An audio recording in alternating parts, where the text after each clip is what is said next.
Hey drone technology fans, Bill here. DJI Mavic Pro, low altitude lake flight from the lost videos. I'll have that coming right up.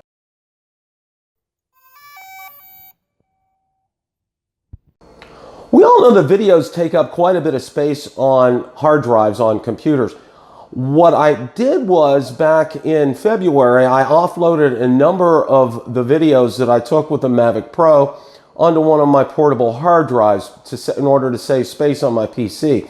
And I had meant to be able to turn that into a video, but it just, things kind of got away. So it kind of ended up getting lost in the shuffle. And of course, if it's not on your PC, you lose track of it.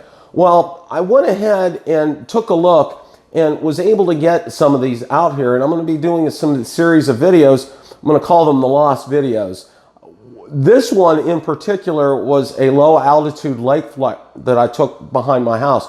Now, if you're familiar, if you've seen any of my videos, my backyard is basically a nice big lake. We have a gorgeous view out in the west. If you've seen any still pictures that I've taken as well, we are blessed with absolutely gorgeous sunsets back here.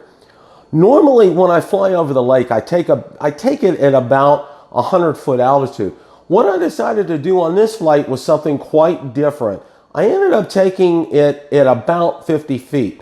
Now, you can be able to see things very clearly. It was not a very calm day in terms of the wind. You can see some of the ripples in the water.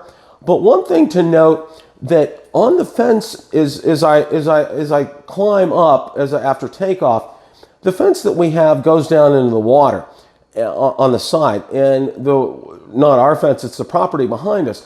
There are cows on the property behind us, and until that fence was put in, they would wander over there and end up in our development. So that was taken care of by this. So go ahead and enjoy this clip, and we'll get back in just a second here.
Now, how was that? It was rather challenging because being able to go 50 foot above the water, I wanted to be able to try to be able to do that because I had I had been doing this at 100 feet. So I decided to lower it to 50 to take a look to see what a difference the video would be. And it's quite a bit of difference. There's quite a bit of detail that comes back in this. If you like the content from today's video, please make sure you hit the like button, subscribe, and tell others about the channel. Also, be sure to check out my Facebook page where I do post daily updates regarding the drone and drone industry, and also anything DJI related. Also, do check out my Twitter account where I do post regular updates there as well. Thanks so much for watching and happy flying.